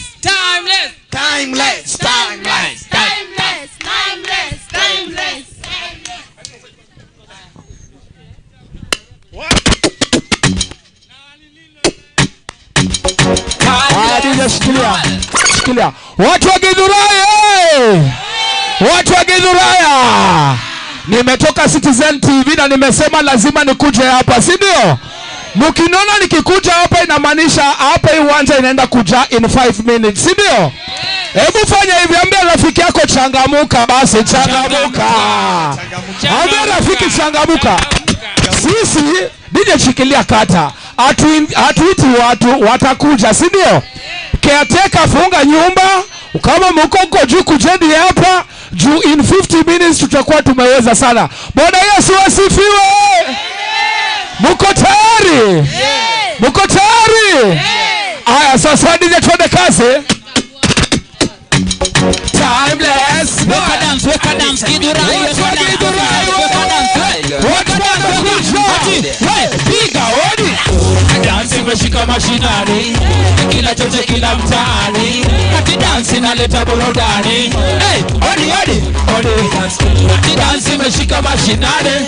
Kila chote kila mtaani. Shikilia. Bado hajashika bado. Wacha tuanze na watoto wanne. Watoto kujeni hapa, watoto wanne.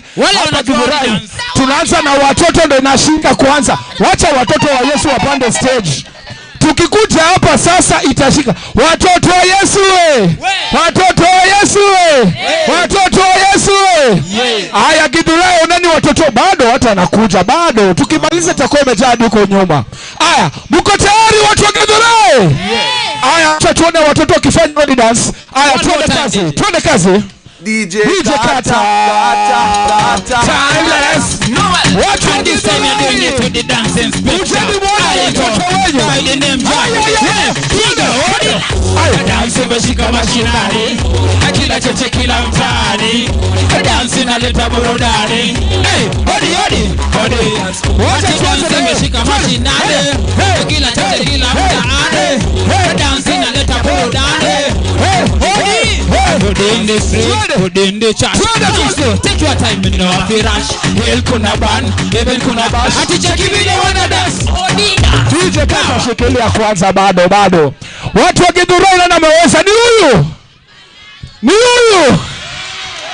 Watu wa Githurai ni huyu. Aya, asanteni sana watoto. Sasa tuache mdogo peke yake. Tumeanza na watoto. Nimeona bado mavijana wako sawa. Aya, wacha tuanze na yeye. DJ tuende kazi. One more time tuende. Haya. Weka dance. Dance imeshika mashinani. Kila choche kila mtaani. Dance inaleta burudani. Hodi. Hata dance imeshika mashinani. Kila choche kila mtaani. Hata dance inaleta burudani. Na Githurai bado mpigi makofi ya Yesu wewe. Yaani kama si mtoto nani mwingine, si ndio? Haya, sasa mtoto amebaki hapo. Wacha nite kijana sasa. Nimeona buda kuja wewe. Wapi makofi yake tafadhali? Bado nimeona pale nyuma Didi Man. Wapi nduru ya Didi Man? Si mnajua ile ngoma inaenda itakuwa ngori. Bila Yesu itakuwa. Na kuambia Githurai leo inaweza mbaya. Ngojeni bado. Alafu watu ngapi wanaonanga Pambio live? Pambio. Tumeleta msanii wa Pambio live ako hapa. Wapi nduri haya mokapo? Akopi kijana wangu. Ashafika. Kijana ukiniangusha na kuna mtoto hapa. Hii ni aibu sana Githurai. Aya, tuende one more time, let's go. Timeless. Haya, this time you're Bring it to the dance inspector. High go. By the name Jah. Piga hodi. Dance imeshika mashinani. Kila choche kila mtaani. Dance inaleta burudani. Hey, hodi. Ati dance imeshika mashinani. Kila choche kila mtaani. Ati dance inaleta burudani. Odi ni touch. Come so take your time, you know I feel rush. Hell kuna ban, heaven kuna bash. Ati cheki vile wana dance, odi dance. Power, a simple dance you can manage. How it a any dance college. Ati get it, step in with college. No changa looking like you just take a hop. Hey, energy for this thing is big and you know. DJ play goes the music more. Nimeokoka kwa debo mi say no I know. Weka tiko. Dance imeshika mashinani. Kila choche kila mtaani. Ati dance inaleta burudani. Hey, hodi. Ati dance imeshika mashinani. Kila choche kila mtaani. Ati dance inaleta burudani. Hodi, sikia. Ati odi, yani ordinary. Ule boy wa kawaida mtaani. Analeta dance inashika hadi mashinani. Boda na muse bila kujua yeye ni nani ama nini. Hey, Daudi alikuwa odi. I guess that's why China need a odi. Hey, he was an ordinary shepherd. God me na come kama ordinary dancer. From nothing ndo nifanya dance ambassador. Itakuwa favor odi ikishika Jamaica. Dance ambassador. Katana the true to the kazi. Dance imeshika mashinani. Watu waone weka dance. Watu tunakanyanga matope. We, kanyanga. Tata. Alafu uzungukanyanga. We, una kanyanga lami. Alafu uzungukanyanga. By the name Jabe. Kama Jona, sikatai kutumwa Nineve na kanyaga. Hata kwa kuna njeve, hata upande jeta uwezi fika heaven. Lazima uwe na Christ man pige. Odi wa mtaa, huko na dream ya kuwa star. Hawezi meka ubeka, hatibasi ya mkaa. Focus vile inafaa, kanyaga na utapa. Hey, Roland, the Bible is so clear about it. Whoa, if you don't work, don't eat. And everybody want a good and don't eat. Wait, check it.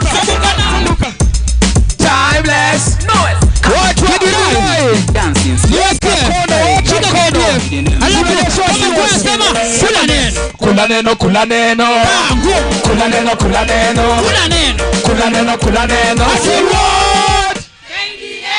Sema kula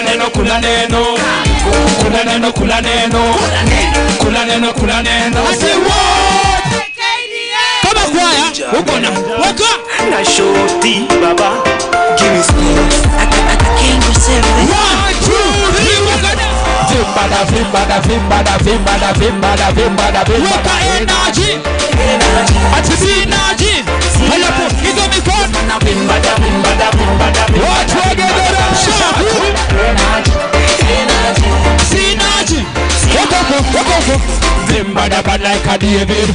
Wacha nguo ziraruke like a hati moji ya David. We drop this a heavy. Aggressive party. Kila mtu tuende.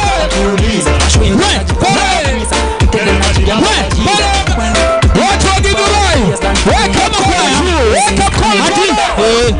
Sema shukuru niko sawa. Somi na vimbara. Hati na pasipa kama kawa. Weka Weka energy. Ati sinaji. Mi Mkristo napenda kukatika. Saki Risto kangoma kameshika. Mi Mkristo napenda kukatika. Saki Risto kangoma kameshika. Kameshika kangoma kameshika. Kameshika kangoma kameshika. Kameshika kangoma kameshika. Kameshika kangoma kameshika. Kingo 7. Ati ni didi hapa hivi. Napiga shawa jude nimeanza kware nimerauka kamse wa mare. Napiga kona acha kibezi maboi juu ya kamare. Natulia nao wasishike mare. Twende chini rudi juu. Twende chini rudi juu. Twende chini rudi juu. Nipe salamu. Weka mikono juu. Hakuna kitu kingine na du, nataka tu kusifu yawe. Hakuna kitu kingine na du, nataka tu kusifu yawe. Hata mvua ikuje. Hakuna kitu kingine na du, nataka chunga. Piga.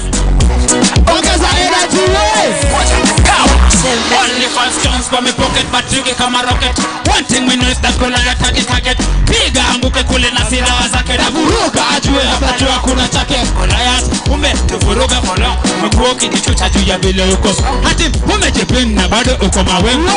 Mnyonge nitakuweza just get.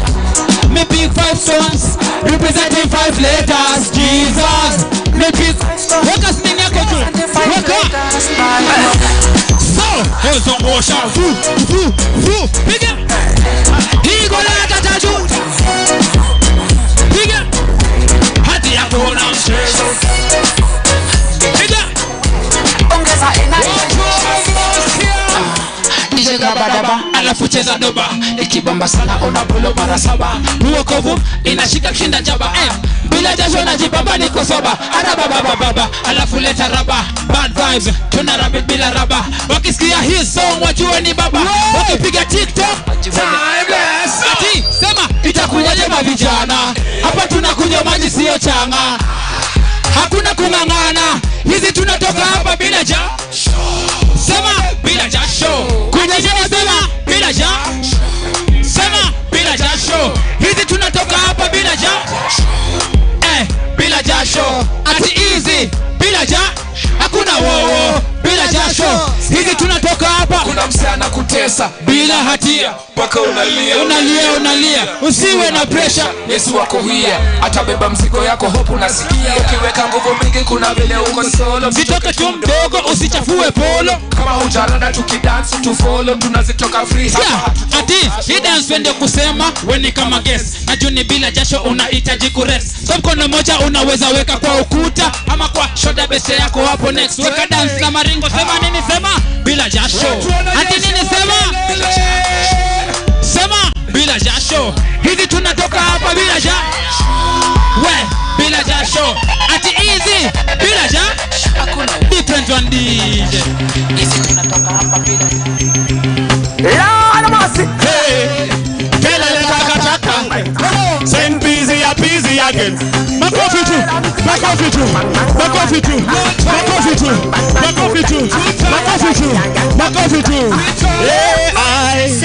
ati nimeokoka na inanibamba mbaya Yesu ananibamba mbaya ananibamba mbaya bamba mbaya nimeokoka na inanibamba mbaya Yesu ananibamba mbaya ananibamba mbaya 1 2 3 bamba ananibamba mbaya ananibamba mbaya bamba ananibamba mbaya ananibamba mbaya shika gitaa yako shika gitaa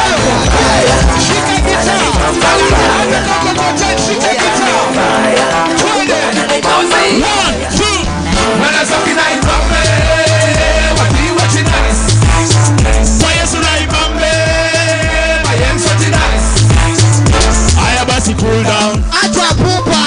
Cool down. Cool down. I have a cool down. Cool down. Timeless. Ati napenda tamu. Kwa Yesu tamu. Niko ndani kwa Yesu aliu. Hey. Safi maisha safi buda kafu. Ndani ya God. Na dabo tunapiga hachu. Check it life simple. Timeless.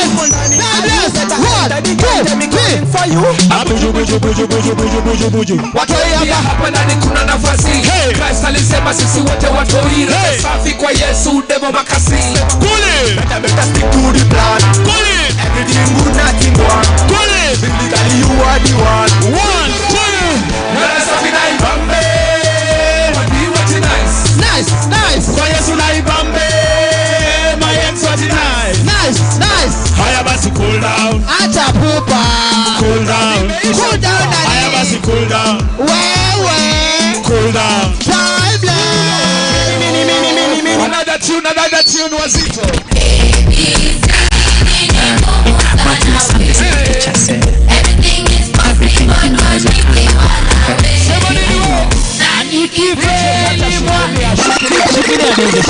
Najua hii wiki watoto wanarudi shule. Kama wewe unarudi shule wapi kelele wewe?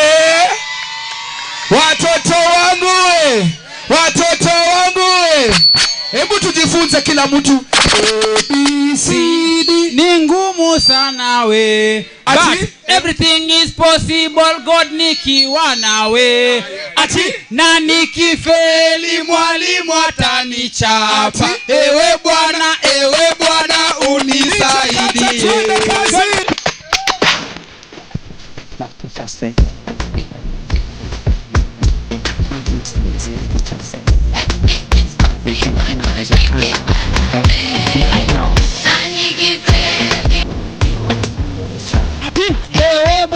Ewe Bwana unisaidie.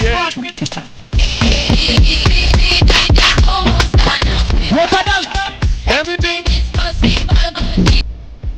What?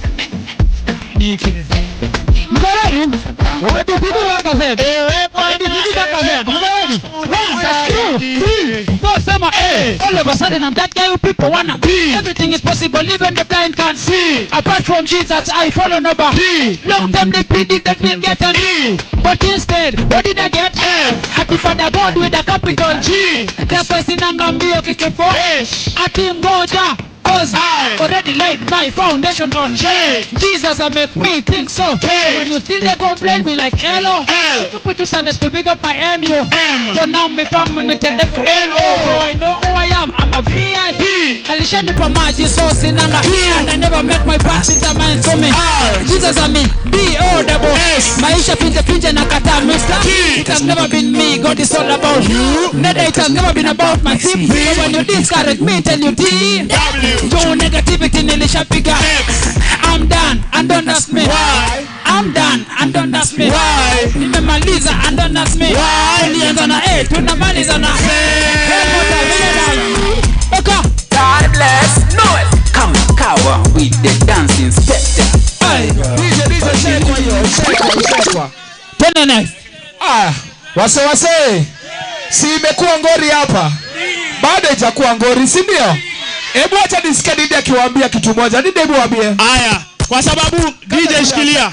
Anajua kuna watu wako huko kwa tent na kuna watu wako hapa katikati. Watu wa katikati kelele. Sasa nataka nisikie sauti ya kila mtu, haijalishi uko wapi, hata huko kwa block huko, si ndio? Nataka niwasikie mnisaidie. Ati ananishangaza anasema kumsifu kazi hakuna. Amenipa mavazi na cha. Niko fresh, niko fridge, niko askari ya majeshi ama tumekubaliana devo. Bila Yesu mambo ngori mambo. Nika safari bila visa, kata twende. Nipe makofi, nipe makofi, nipe makofi.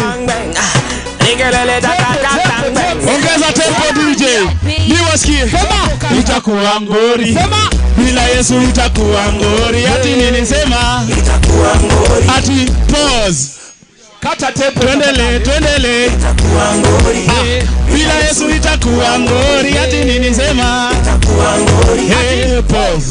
Mwisho wa story ananishangaza nasema ulala. Kumsifu kazi hakuna kulala. Amenipa mavazi na chakula. Niko fresh, niko free. Aya mkono hapa. Askari ya majeshi ya mauraia. Tumekubaliana debo izalaia. Bila Yesu mambo ngoni mambo iko mbaya. Nika safari bila visa ya kufika Ulaya. Ati hizi ya movie kaya Peter Pan. Nafuata Yesu pia if Peter Pan. Kila mtu sifu Mungu hata Peter Pan. Nani mimi Didi hapa but I think I'm done. Hey. Itakuwa ngori. Bila Yesu itakuwa ngori. Itakuwa ngori. Ati pause. Mwisho wa story niwasikie.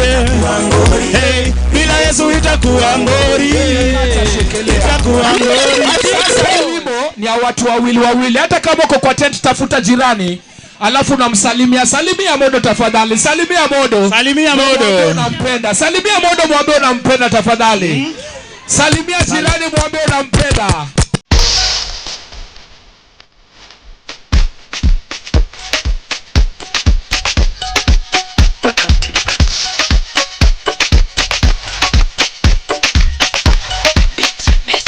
One, two.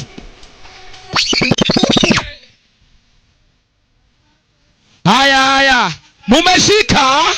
One more time DJ kata twende. Ilete. Haya. Watu wa Kegosho. Twende. Alimiamoto.